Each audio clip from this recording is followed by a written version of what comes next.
Hola, ¿cómo están? Bienvenidos a su podcast Boleto de Emergencia, donde conversamos de películas, series, documentales, todo lo que se nos atraviese del séptimo arte. Nosotros somos Ivette y Rodrigo y ya estamos listos para comenzar. Hoy vamos a hablar de una película que ya tiene algunos años de haber salido, pero que sigue dando tema de conversación por todo lo que involucró en cuanto al futuro para la época en la cual se realizó.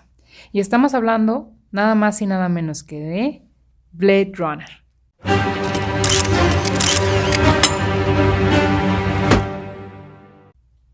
Así es, vamos a hablar de Blade Runner 2019, porque resulta que hay una secuela 2049 por ahí, pero nos vamos a enfocar en la 2019. Blade Runner, si tú esperas aquí encontrar que te contemos de qué se trata la película y que te llevemos a través de ella en 5 minutos, pues no va a ser eso nuestro análisis de este momento o nuestro episodio en este momento.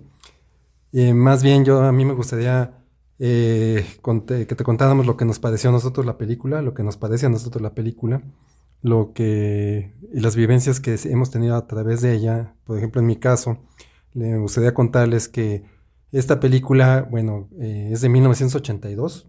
Uh-huh. En 1982 yo tenía 12 años. Era una persona que no podía entrar a ver la película. Afortunadamente en México, en la Ciudad de México, en aquella época había cines donde uno podía entrar clandestinamente haciéndose pasar. A veces con venia de mis papás que me podían pasar algunas películas que ellos consideraban, pero esta película en particular no la vi con ellos.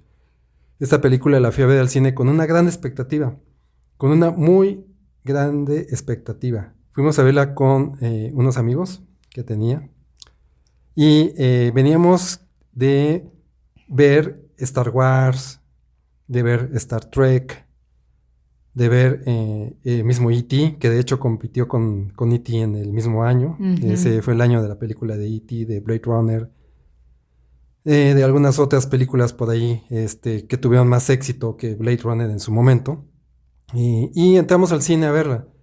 Empezamos a verla y como teníamos el concepto de una película del espacio, del futuro, o no sabemos si era del futuro o del pasado, pero era del espacio, y entonces había sido vendida como que era algo tan interesante para un niño como era Star Wars, que de alguna forma salimos decepcionados de verla, pues no la entendimos. Uh-huh. En su momento.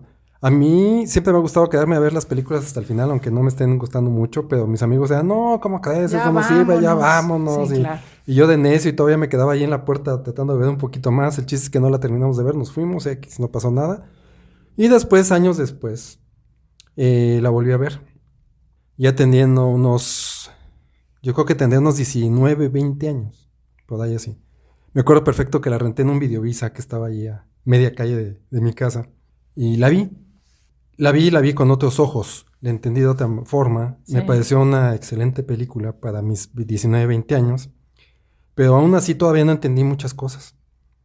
Y después de un tiempo la volví a ver, ya que trabajaba en Blockbuster, la vi como por ahí del 2000 tal vez, 99, 2000, por ahí, yo creo. O sea que ya llevabas 3 veces. 3 veces, uh-huh. Pero esa tercera vez que la vi,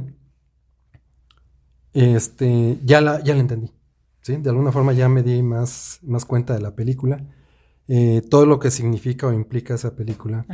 Ya en esa época ya se había convertido un poquito en lo que es ahora la película, ¿no? Hoy en día está considerada una especie de... Muchos la tienen en el cajón de las películas de culto. Uh-huh. Sí, la precursora del género del cyborg, uh-huh, donde ya teníamos o presentamos replicantes o representamos la teoría de hacer robots o de hacer personas similares o robots o máquinas similares a los humanos. Y esa película, si te pones a analizarla, pues representa los miedos que a lo mejor teníamos en aquella época de cómo iba a ser el 2019. La película se desarrolla en el 2019 bajo la perspectiva del 1982, o sea que cómo visualizábamos 2019 y 1982. Uh-huh. Visualizábamos que ya habíamos, se entiende que ya habíamos conquistado el espacio, Sí, en la Tierra vivía la gente, pues se podría decir mediocre o de bajo nivel, o la que por alguna razón no había podido salir de aquí. Ya Se se veía vislumbra como delincuencia, destruido, ¿no? El mundo, destruido. porque yo lo que vi es Ujú, que pues, realmente nunca se hace de día, siempre es de noche, siempre está lloviendo en la ujú. Tierra. Todos los autos están como volando, de hecho hay partes De hecho, está donde prohibido que circules en el piso. está Ujú, prohibido circular en el ujú. piso por la delincuencia, porque es ya muy inseguro andar a Sí, nivel de ajá, piso, ¿no? Todo sí. es así como en construcciones, pero está como muy lúgubre todo, ¿no? Sí, esa es la idea de esta película. Yo entiendo que es hacerla una especie de dark, o de Ujú. oscura, desoladora, sin mucha esperanza. A pesar de que se entiende que se conquistó el espacio, entonces se puede pensar que el espacio está muy bien y la Tierra no. Entonces, toda esta serie de cosas de fotografía que se maneja en la película es muy interesante porque eh, no sé si te diste cuenta ahí cuando la vimos que tiene una especie ¿cómo te diré? De obsesión por por los ojos. Hay muchas tomas, Ah, por sí. ejemplo, de hecho empieza con el famoso, le hacen allí a los que ya vieron la película, le hacen el test a una persona que resulta ser un replicante. Ujú. Entonces, para los que no lo han visto más o menos un replicante, bueno, hay una empresa que se dedica a hacer replicantes humanos que los utilizan para el servicio, les dan escasos 3 4 años de vida y los replicantes en algún momento quieren mezclarse con los humanos y se vuelven, como van aprendiendo, no son configurados, sino van aprendiendo conforme van conviviendo con los humanos. En algún momento quieren ellos o aparentan querer ser más humanos. Entonces se escapan de donde los tenían, se van a la Tierra. En la Tierra está prohibido que estén los replicantes por un evento anterior que existió. Y entonces se escapan unos de ellos y se mezclan entre trabajadores de la empresa que los hace Sí. y la calle, ¿no? El problema con los replicantes es que cada vez son mejores y esta es la sexta generación de los replicantes. Ujú. Entonces, la película comienza con un famoso test que les hacen, que esa es una parte de mí, me llamó mucho la atención, porque se hagan de cuenta que es un test de Turing, pero que en la película le llaman de otra forma, le llaman el test, hasta lo apunté, el test de Boyd Camp. Ujú. Ujú. Que es un test ficticio que pues, simula ser el test de Turing, ¿no? Un test que se hace para determinar la inteligencia del humano. Pero en este test ficticio de la película lo utilizan para medir la empatía y así darse cuenta de si es o no un replicante. Ujú. Y si te das cuenta, desde ahí empieza el tema una especie de obsesión de la dirección. Cabe señalar que el director es Ridley Scott, es el mismo de Gladiador. Es una de sus primeras películas. Entonces, él siempre tiene figuras, por lo que yo he podido ver sin saber de cine, que predominan en la película. Y aquí, desde el principio, vamos a analizar con la máquina para hacer el Ujú. test la pupila, porque pues ahí de alguna forma se dilata o se cierra de acuerdo a si está diciendo Las mentiras o no, las emociones, emociones, claro. mide las Ujú. emociones del analizado para saber si es un humano real o un replicante. Ujú. Y entonces ahí tiene a los ojos. Luego después salen mucho los ojos de Harrison Ford, que es el personaje principal, ¿no? Salen los ojos del replicante. Ujú.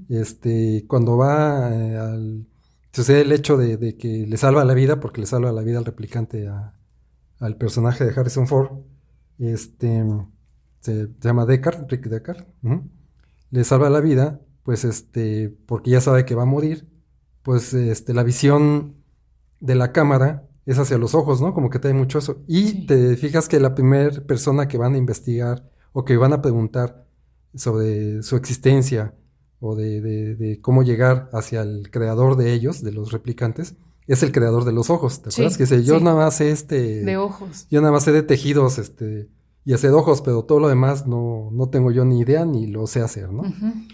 Y entonces hay algo ahí con los ojos, ¿no? Pero bueno, ese es otro tema, ¿no? Entonces, ahí en lo que yo en particular me gusta de la película es que el policía, o sea, Harrison Ford, él, de alguna forma, se entiende que dejó de ser Blade Runner, que es el policía, perseguir a los replicantes, porque sintió que al momento de estar evolucionando esos replicantes y él tenerlos que matar, porque no había de otra forma, a los replicantes rebeldes no había de otra forma de detenerlos más que quitándoles la vida, había que matarlos.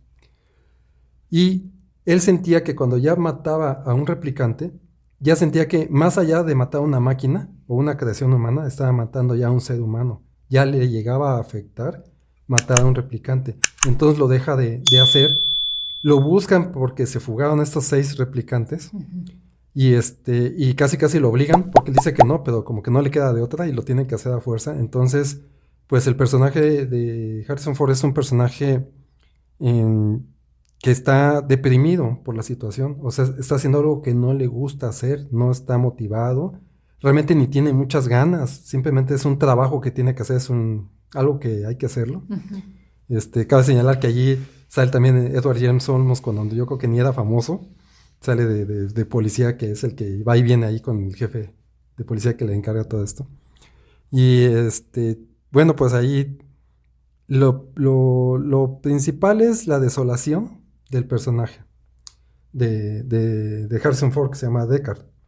Ahora, siempre en esa película, que creo que en la última no, porque ya no la he visto, siempre existe la posibilidad, por lo que yo entiendo, de pensar o de por lo menos sospechar, y yo creo que él también lo sospecha, de no saber si él es un humano o también es un replicante. Uh-huh. ¿No? ¿Crees que él siente la duda? Yo creo que él siente la duda y tú mismo como espectador la sientes hasta que te das cuenta que él no tiene las capacidades de un replicante de generación 6.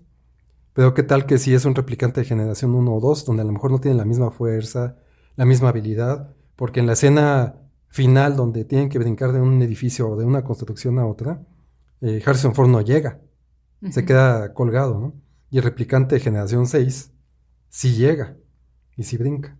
Uh-huh. Entonces también existe esa situación ahí de pensar que a lo mejor Harrison Ford es un replicante de generación anterior, uh-huh. O si es un humano.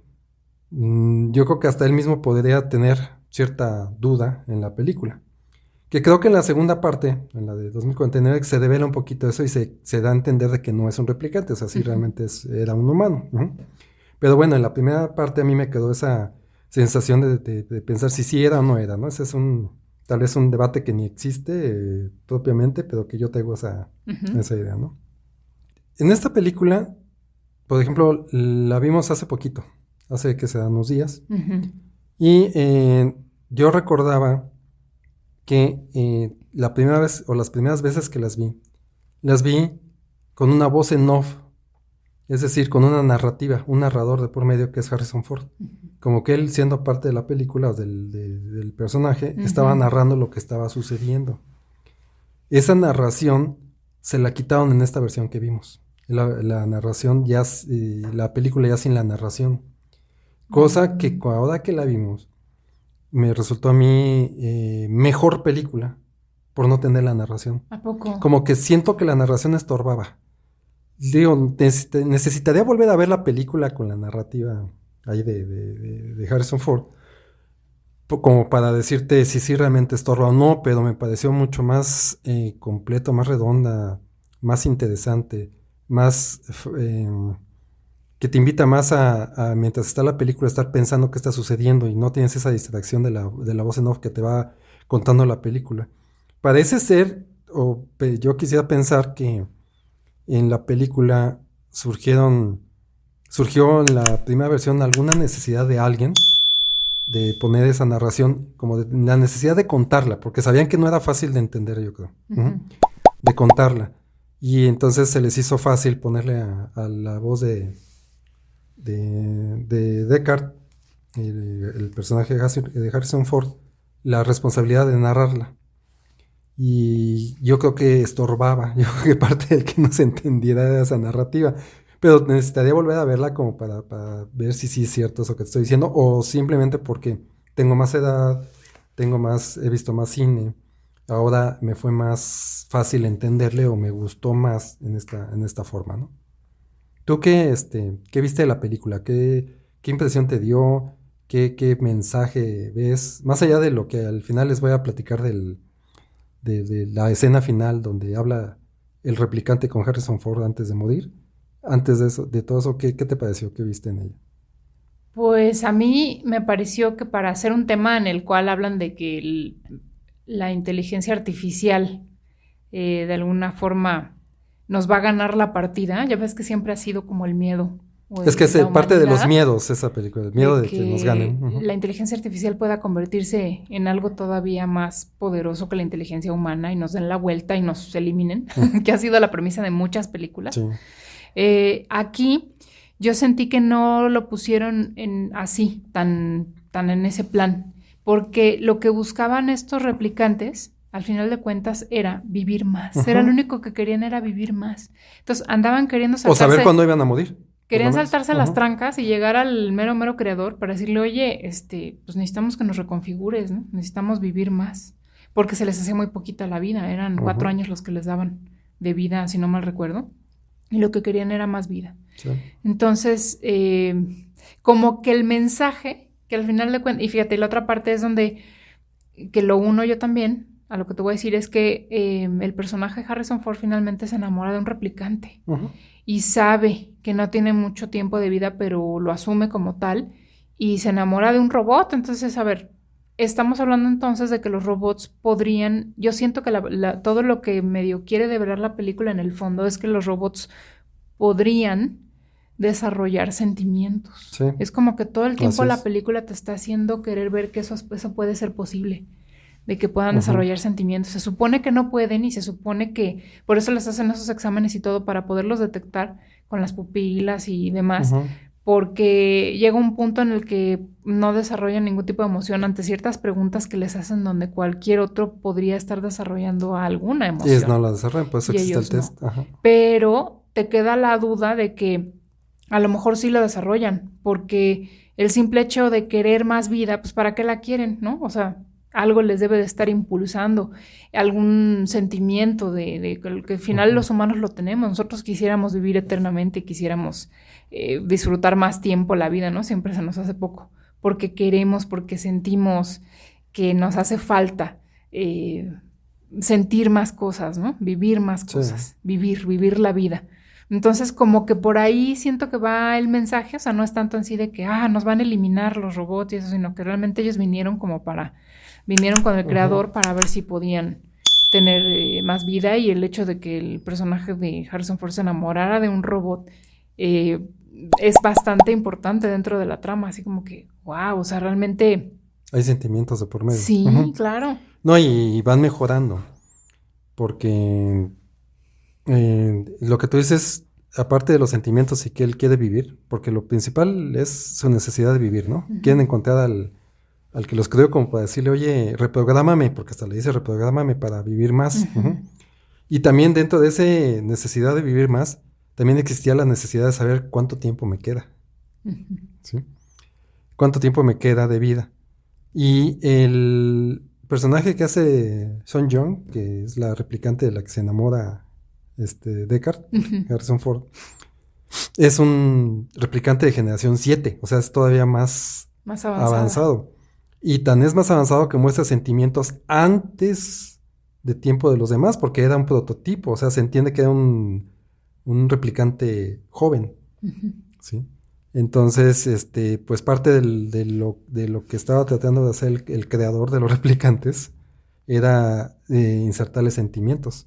Por eso te comentaba que Harrison Ford siempre sentía, ya que estaba matando más allá de un robot o de un producto hecho por el hombre, estaba ya matando a una persona. Por eso se entiende que él ya no quería ser Blade Runner, sino ya no quería ser asesino de robots. Fíjate, soy chistoso porque se supone que no puedes llamarte asesino de robots, no, pues es una máquina, ¿no? Sí. Entonces se tiene esa contradicción Harrison Ford. Y realmente todo lo que buscaban los robots es lo que tú dices, vivir más, ¿sí? Pero estaban programados a propósito para vivir poco tiempo, para matar el miedo de que se les pudieran volver en contra o que se les hiciera una colonia de robots que colonizara a los humanos o que los dominara. Por eso era la caducidad.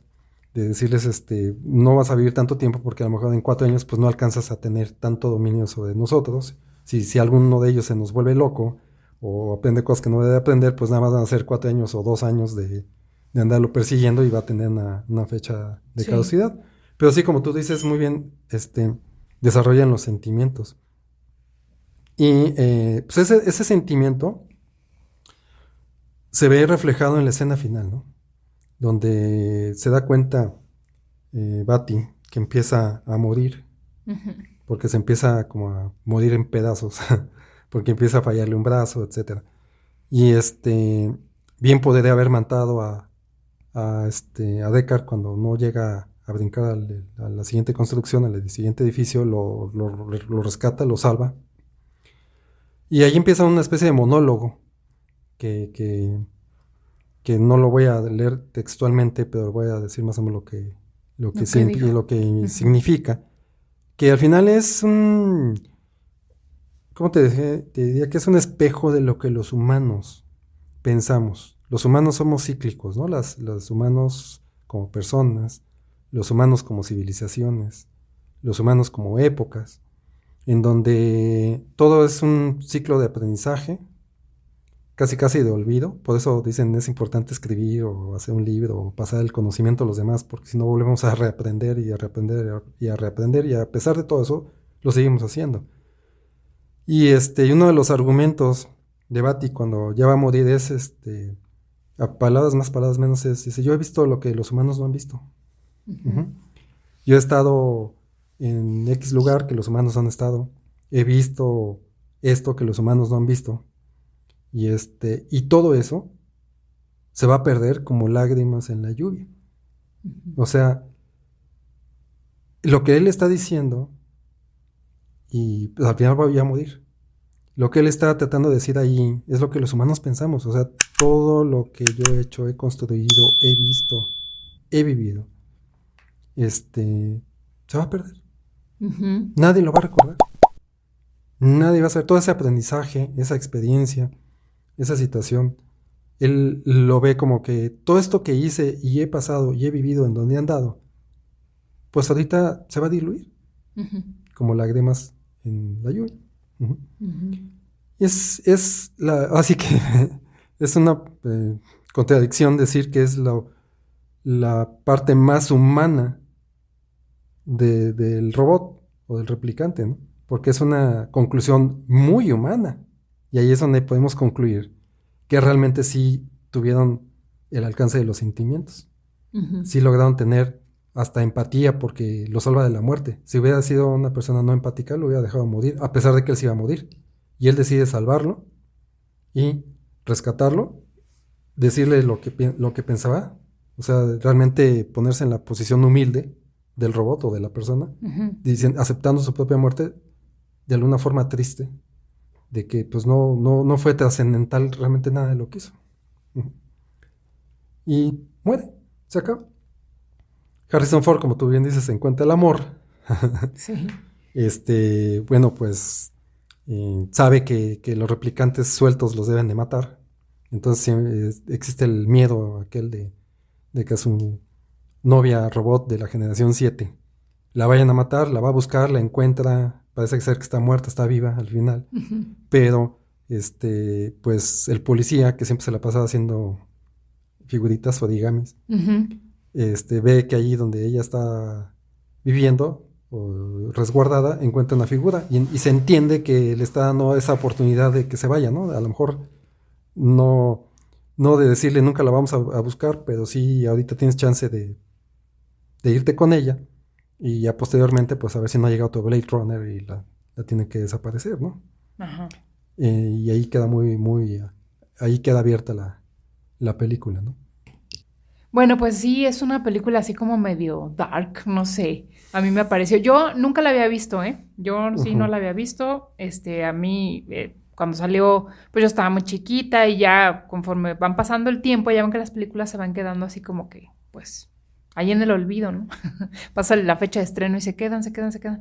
Y hace unos días me dijo, Rodrigo, vamos a verla. Le digo, pues órale, a mí me encanta descubrir el cine, sobre todo mucho que yo me perdí o que fue muy bueno cuando yo todavía no tenía edad para ver eso.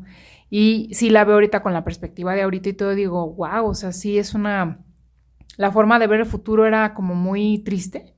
Era muy triste, ya los humanos ya no vivían en la Tierra, vivían en otros lados, en otros planetas y ya la Los Tierra... humanos de calidad de primera. Ajá, y ya, la Tierra se quedó así como casi como basurero, se veía muy oscuro todo, muy triste y pues sí, todo el asunto de los robots que empiezan a mezclarse y a ver cómo encontrar al creador y toda esa parte sí es así como muy, pues de acción, sí tiene algo de acción y todo, pero sí la sentí así como triste. En general la película es así como triste y incluso al final es triste, a pesar de que el protagonista se va con su novia y todo, que dices, ay, bueno, tuvo un final feliz, pues realmente se queda como a la imaginación, porque no sabes si... Ya van a desaparecer. Ajá, porque al final era una de las rebeldes, ¿no? O sea, también se había escapado o no sé, ¿no? Ella era el prototipo y vivía con Con el con creador. el creador y había replicantes que estaban hechos para varias cosas, pero había una parte de ellos que estaban hechos nada más para el placer, ¿de acuerdo?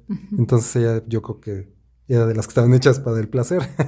Sí, En- sí. Además como que ella creía que sí era... Ella creía que era era, humano, ¿no? sí, claro. Sí. Es que ellos pensaban que eran humanos y se alcanzaban a dar cuenta que no, pero ellos creían que eran humanos. Por eso te digo que a mí me surge la idea de que el propio Deckard puede ser replicante o podría haber sido replicante. Necesito ver la segunda película como para ver qué aclaran ahí, porque si tú piensas o ves Blade Runner como una única película, sí te queda la duda. ¿Él es replicante o no? Porque podrían haber hecho replicantes que fueran Blade Runners para defenderse de los mismos replicantes. O sea, tú no sabes si había un secreto ahí de Estado o algo que ellos les hiciera creer que eran humanos, Blade Runners, y que no, realmente eran también replicantes o robots. Claro.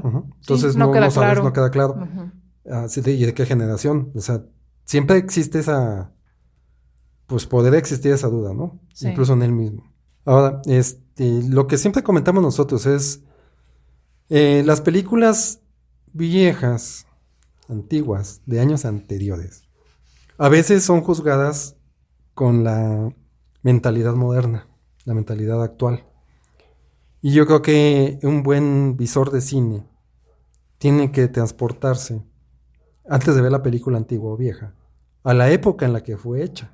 Por ejemplo, si vas a ver una película de 1960, tienes que transportarte tú a 1960, imaginar 1960, para poder entender incluso la velocidad de la película, el tipo de actuación, el tipo de acento, el modo de vida de los personajes, cómo se vivía en aquella época, qué tecnología había en aquella época y cuál no había, para poder valorar realmente la realización de esa película en su justa medida o justa valoración, porque normalmente creemos o pensamos que se quedan cortas algunas películas antiguas, porque las juzgamos con lo nuevo, ¿no? Sí, dicen, pues qué toda pobres la efectos, tecnología que hay qué ahora, pobre ¿no? iluminación, qué pobre eso.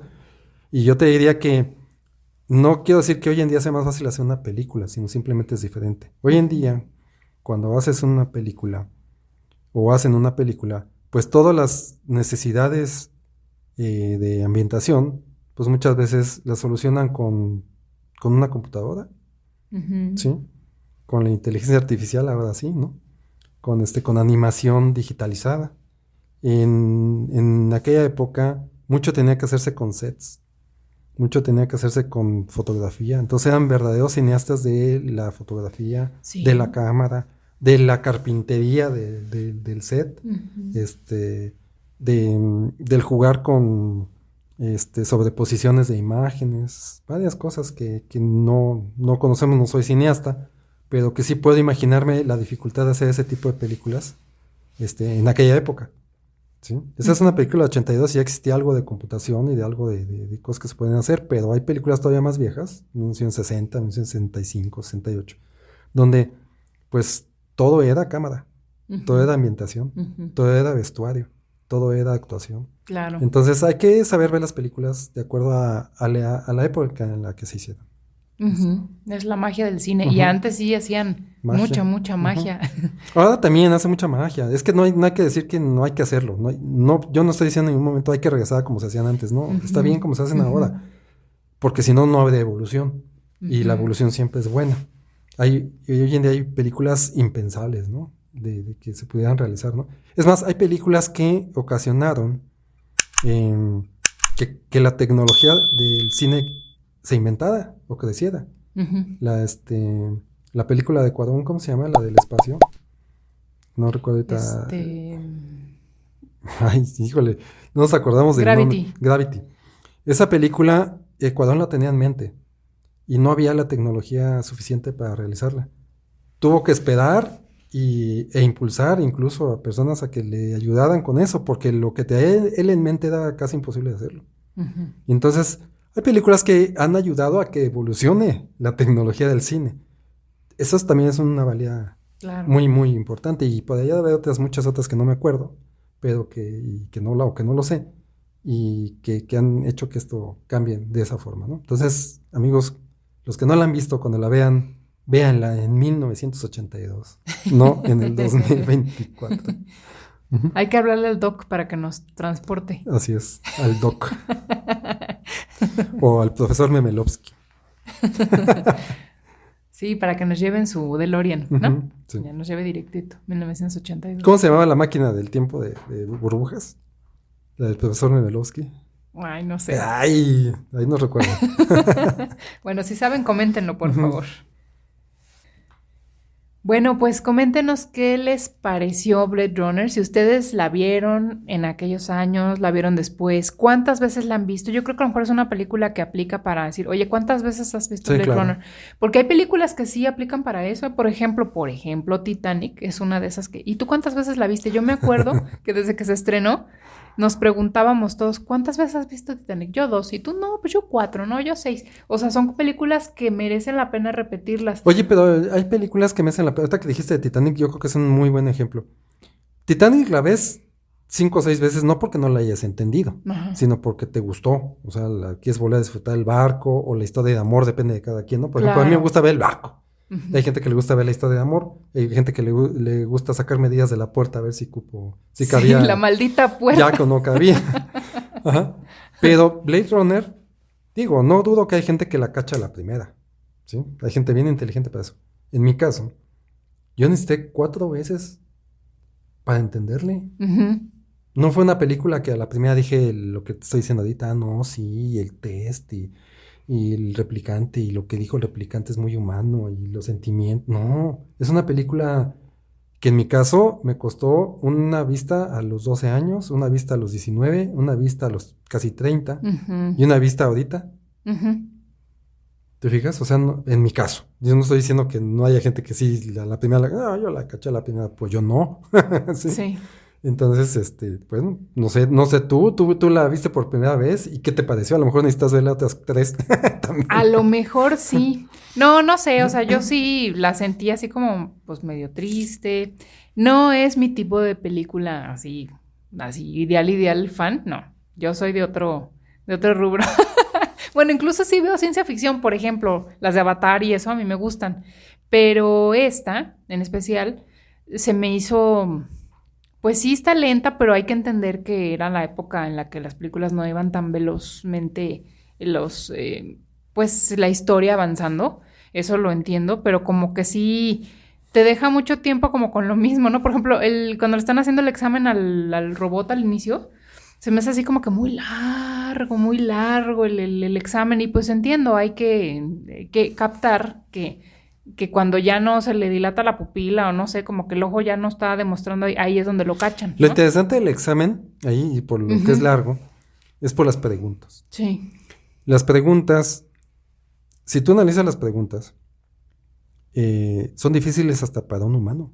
Entonces, lo que quieren, siento yo, que lo que quieren ejemplificar en esa escena tan larga es que tú las podías contestar bien, tú como humano, capaz que eres un replicante también, Porque hay cosas que sí te ponen a dudar del valor, ¿no? De si lo ves y está volteado de cabeza. No les quiero decir más por los que no lo han visto, pero si está volteado de cabeza, ¿lo volteas o lo dejas ahí? ¿Cuál es la respuesta correcta? O sea, si digo que lo dejo y me voy, ¿van a pensar que soy un replicante? Sí, claro. O si lo volteo y ya van a pensar que soy un humano, o van a pensar, ¿cuál es la respuesta correcta?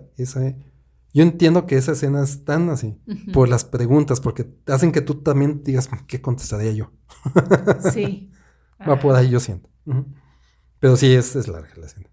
Y además como que no sabes qué están persiguiendo ahí todavía. Sí, apenas ahí va empezando, Sí, o sea, de sí, hecho no sabes qué onda. Ya después te das cuenta que, pues efectivamente, no quería el robot ser descubierto, ¿no? Pero por eso está así como que pensando cuál va a ser la mejor respuesta. Exactamente. Porque él sí está analizando cuál es la mejor respuesta. Pero tú como humano estás también analizando cuál es la mejor respuesta. Porque están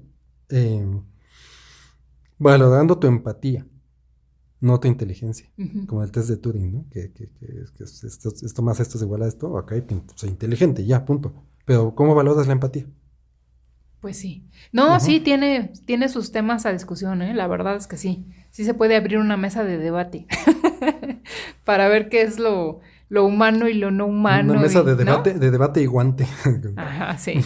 Pero bueno, cuéntenos si ustedes la vieron, qué les pareció, si no la han visto, si les dieron ganas de verla, si la ven, pues no sean malos, regresen y coméntenos aquí qué opinión les merece esta película. Ya es considerada una película de culto, de los más importantes dentro de la ciencia ficción. Dicen algunos que es cyberpunk.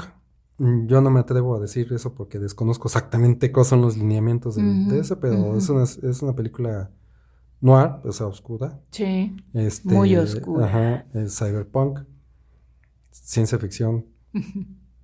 O sea, tiene todo, pero no es una película de acción. Es una película de reflexión.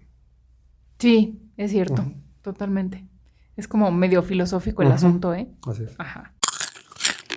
Bueno, pues sin más, nos despedimos. Esperamos que les haya gustado mucho este episodio de podcast de Blade Runner.